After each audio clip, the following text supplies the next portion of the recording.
আজি 20 জুন ৰাভা দিৱস। বিষ্ণুপ্ৰসাদ ৰাভাদেৱক শ্ৰদ্ধাঞ্জলি জনাই আজি আমাৰ এই ভিডিঅ'টো আমি আৰম্ভ কৰিবলৈ আগবাঢ়িছো।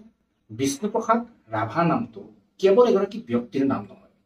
বিষ্ণুপ্ৰসাদ ৰাভা নামটো হৈছে এটা সত্তাৰ নাম, এটা অসমীয়া জাতিৰ আৱেগ বিজড়িত বৃহৎ অনুষ্ঠানৰ নাম। অসমীয়া জাতিৰ মাজত বিষ্ণুপ্ৰসাদ ৰাভা এগৰাকী বিপ্লৱী শিল্পী আছিল বুলি এক বিশেষ পৰিচয় আছে। 1909 চনৰ সেই সময়ৰ অবিভক্ত ভাৰতৰ ঢাকাত জন্মগ্ৰহণ কৰিছিল অসমীয়া আইৰ সুযোগ্য সন্তান বিষ্ণুপ্ৰসাদ ৰাভাই।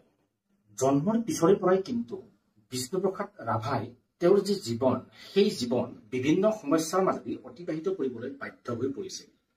অবিভক্ত ভাৰতৰ ঢাকাত বিষ্ণুপ্ৰসাদ ৰাভাৰ যদিও জন্ম হৈছিল, তথাপিও কিন্তু তেখেতে বিভিন্ন কাৰণবশতঃ তেজপুৰত আহি থিতাপি লৈছিল। জীৱনত যিমান সমস্যাই আগুৰি ধৰিলেও বিষ্ণুপ্ৰসাদ ৰাভাই কিন্তু নিজৰ যি শিক্ষাগত জীৱন আছিল, সেই শিক্ষাগত জীৱন খুব সুন্দৰকৈ আগবঢ়াই লৈ গৈছিল।